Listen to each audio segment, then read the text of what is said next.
नमस्कार, मैं अर्चना त्रिपाठी शुक्ला हिंदी नोट्स के यूट्यूब चैनल पर आपका स्वागत करती हूँ। आज हम आपको राजस्थान लोक सेवा आयोग का कनिष्ठ विधि अधिकारी यानी कि जेएलओ परीक्षा के प्रश्न पत्र प्रथम यानी कि हम कॉन्स्टिट्यूशन के जो है पेपर है वो कैसे आता है और उसके क्वेश्चन किस प्रकार होते हैं वो आज हम डिस्कस करेंगे। कि कॉन्स्टिट्यूशन के पेपर में हमें लगता है कि कॉन्स्टिट्यूशन इतना बड़ा है, कैसे आएगा क्वेश्चन, किस टाइप के क्वेश्चन आते होंगे। तो आपको बता दें कि कॉन्स्टिट्यूशन से बहुत लेंदी क्वेश्चन नहीं आते हैं, जनरल क्वेश्चन ही आते हैं। बट आप अच्छे से अगर कॉन्स्टिट्यूशन पढ़े हो तो फिर आपको कोई दिक्कत नहीं होने वाली है। आइए देख लेते हैं कि कैसे क्वेश्चन आते हैं।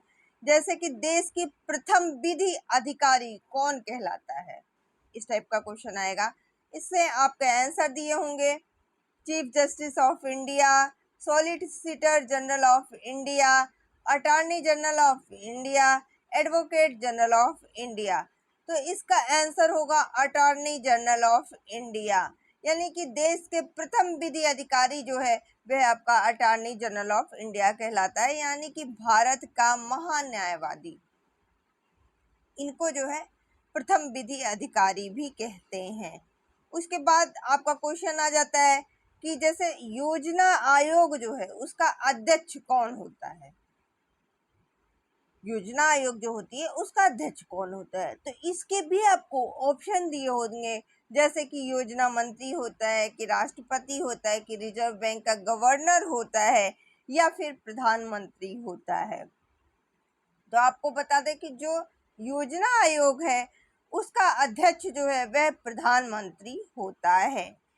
वर्ष 2014 में जो मोदी सरकार है उसने योजना आयोग का नाम अब बदल दिया है और उन्होंने नीति आयोग कर दिया है। तो अब जो क्वेश्चंस आएंगे वो नीति आयोग से आएंगे, कि यानी कि नीति आयोग का अध्यक्ष कौन होता है। तो आपको बताना पड़ेगा कि प्रधानमंत्री होता है।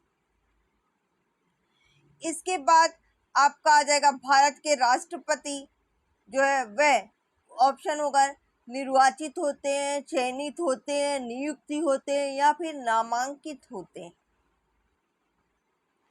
तो इस टाइप के क्वेश्चन आपका आता है। तो इसमें आपका बता दें कि ये निर्वाचित सदस्य होते हैं। जो भारत के राष्ट्रपति होते हैं वे निर्वाचित होते हैं। देखिए ये क्वेश्चन कैसा है, ये क्वेश्चन आप बहुत सिंपल है बट आपको घुमाने वाला क्वेश्चन है। अगर आपने नहीं पढ़ा है या पढ़ा भी है, गो थ्रू किया है, ध्यान नहीं दिया है, तो आप इन क्वेश्चंस का आंसर नहीं लगा पाएंगे। क्यों? क्योंकि ये बहुत ही जनरल क्वेश्चन है बट ये ध्यान देने वाली बातें हैं। उसके बाद आपका आ जाता है कथन, पूछ लेगा कौन सा सही है कौन सा गलत है। जैसे कि भारत का संविधान में जो 9वां पार्ट है, 9A है, वो कॉन्स्टिट्यूशन में किस भाग में जोड़ा गया था। तो ये आपको बताना पड़ेगा कि वे 74वें संविधान संशोधन में जोड़ा गया था। इस टाइप का क्वेश्चन आपका आता है। जैसे कि राज्य विधानमंडल के प्रत्येक सदन के 2 सत्रों के बीच का अधिकतम समय कितना हो सकता है।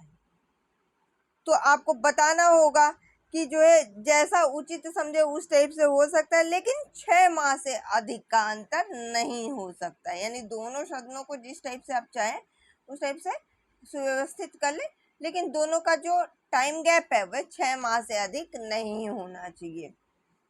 उसके बाद क्वेश्चन आ जाता है कि जब एक विधेयक जो है संसद के दोनों सदनों में अगर उस विधेयक को लेकर मतभेद उत्पन्न हो रहा है तो यह मतभेद किसके द्वारा दूर किया जाएगा। आपको बता दें कि जब एक विधेयक को लेकर के संसद के अगर दोनों सदनों में मतभेद उत्पन्न हो रहा है तो ये राष्ट्रपति के द्वारा इसको दूर किया जाता है, क्योंकि राष्ट्रपति की सहमति चाहिए होती है।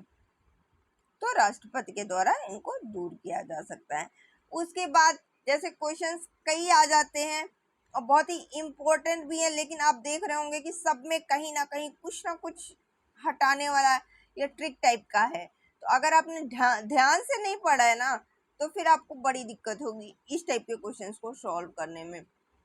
कौन से अनुच्छेद के अंतर्गत राष्ट्रपति के महाभियोग के लिए प्रक्रिया का प्रावधान है। अब आप लोग तो अनुच्छेद पढ़ते हो लेकिन इतना ध्यान नहीं देते हो। तो आपको बता दें कि अनुच्छेद 61 के अनुसार जो है महाभियोग का एकमात्र आधार संविधान का अतिक्रमण होता है। यानी कि जो अनुच्छेद 61 होता है उसके द्वारा महाभियोग का प्रक्रिया चलाया जा सकता है। संविधान के किस संशोधन अधिनियम में सिंधी भाषा जोड़ा गया? ये क्वेश्चन अलग अलग भाषाओं से भी आ सकता है। हम अभी सिंधी भाषा का जो है ये पेपर में आया हुआ था क्वेश्चन, इस वजह से आपको बता दे रहे हैं, बट आपको कई अन्य भाषाओं का भी बारे में जो है आ सकता है। तो ये 8वीं अनुसूची में जोड़ी गई थी, यानी कि ये जो है 8वीं अनुसूची में इसको स्थान दिया गया था। और किसके द्वारा? 92वें संविधान संशोधन के 2003 के द्वारा। ठीक है।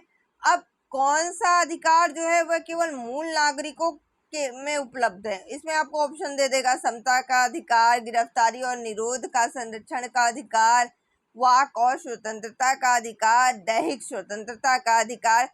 तो वाक और अभिव्यक्ति का जो अधिकार है वह मूल अधिकार है और यह केवल नागरिकों को ही मिलता है। इस टाइप के क्वेश्चंस जो हैं वे आपके कॉन्स्टिट्यूशन से पेपर में आते हैं। वाइस प्रेसिडेंट यानी कि भारत के राष्ट्रपति का कार्यकाल कितने वर्ष का होता है? 5 वर्ष का होता है, 62 वर्ष तक होता है, 65 वर्ष तक का होता है या 6 वर्ष तक होता है? तो राष्ट्रपति पद जो है वह धारण करने की तिथि से 5 वर्ष तक अपने पद पर बना रह सकता है और जो उनकी आयु है वह 62 वर्ष तक की व्यवस्था की गई है। अनुच्छेद 62 में इसके बारे में बताया गया है कि और अनुच्छेद 61 के द्वारा राष्ट्रपति को महाभियोग के द्वारा हटाया जा सकता है। ये भी बहुत ही इंपॉर्टेंट है और पेपर में आता है। अभी हमने थोड़ी देर पहले इसको डिस्कस भी किया था। उसके बाद बात आ जाती है कि कौन सा एक विकल्प है जो कि भारतीय संविधान के अनुच्छेद 12 राज्य की परिभाषा के अंतर्गत आता है। इलेक्ट्रिसिटी बोर्ड राजस्थान, जीवन बीमा निगम, CSIR या फिर सभी। तो अनुच्छेद 12 के अनुसार राज्य शब्द के अंतर्गत भारत सरकार, संसद, राज्य सरकार, विधानमंडल एवं सभी स्थानीय जो प्राधिकरण है वह आते हैं। एक केस है, उच्चतम न्यायालय ने राजस्थान इलेक्ट्रिसिटी बोर्ड बना मदन लाल के बाद में जो इलेक्ट्रिसिटी बोर्ड है राजस्थान है उसको अन्य प्राधिकारी माना है। यानी कि विश्वास बनाम Indian institute of chemical and biology, इस मामले में सर्वोच्च न्यायालय ने CSIR को अनुच्छेद 12 के अधीन राज्य माना है। तो इसका आंसर आपका हो जाएगा CSIR। ठीक है। देखिए, आपने देखा कि इसमें जो केस लॉ है वो कैसे पूछे जाते हैं, यानी कि ऐसा कुछ भी छूटा नहीं है इसमें कि जिस टाइप से क्वेश्चंस ना आते हो। आपने देख लिया, केस लॉ भी आता है, डायरेक्ट क्वेश्चन भी आता है और अदर्स क्वेश्चन भी सही गलत करके आ जाते हैं। जैसे कि अनुच्छेद 32 के अंतर्गत उच्चतम न्यायालय का मूल अधिकार क्षेत्र क्या है? तो केवल मूल अधिकार, केवल नागरिकों के अधिकार, केवल विधिक अधिकार या फिर मूल अधिकार तथा अन्य प्रयोजन। तो अनुच्छेद 32 के अधीन उच्चतम न्यायालय का मूल अधिकार जो है क्षेत्र है वह केवल मूल अधिकारों को परिवर्तित करने का है। इस टाइप का क्वेश्चन भी आ जाएगा।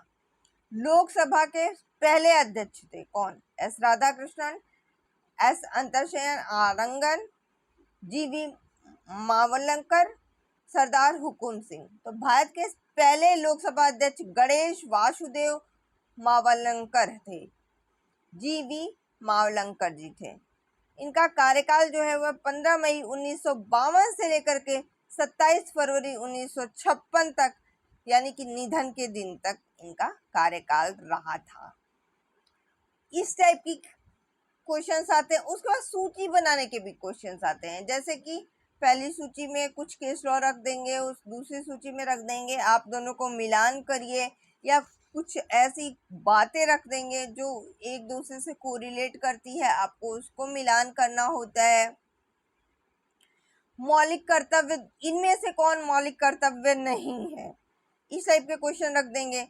जैसे कि भारतीय संस्कृति का संवर्धन करना, राष्ट्रगान का आदर करना, सार्वजनिक संपत्ति को सुरक्षित रखना या फिर देश की रक्षा करना। तो भारतीय संस्कृति का संवर्धन करना ये मौलिक कर्तव्य आपका नहीं है। तो इस टाइप के भी देखिए क्वेश्चन रख रहे हैं, यानी कि आपको पूरा संविधान पढ़ना है, अच्छे से पढ़ना है, तभी आप क्वेश्चंस का आंसर दे पाओगे। ठीक है, अनुच्छेद 21 का संविधान में डैश के द्वारा सम्मिलित किया गया। देखिए फिलिंग द ब्लैंक्स भी आ गया। 25वें अमेंडमेंट संशोधन से, 46वें संशोधन से, 90वें संशोधन से, 93वें संशोधन। तो ये 46वें संविधान संशोधन के द्वारा जो है अनुच्छेद 21 को सम्मिलित किया गया है। जब हमें ये पता होगा कि कौन से संविधान संशोधन में क्या है, तभी हम कर पाएंगे ना। तो इस टाइप के भी क्वेश्चंस पेपर में आते हैं। आज की वीडियो को बस यहीं तक रखते हैं। अगर आपको हमारी वीडियो पसंद आई है तो प्लीज़ लाइक कीजिएगा, शेयर कीजिएगा, सब्सक्राइब कीजिएगा, बेल आइकन दबाना बिल्कुल मत भूलिएगा, जिससे कि हमारी वीडियो आपको लगातार मिलती रहे।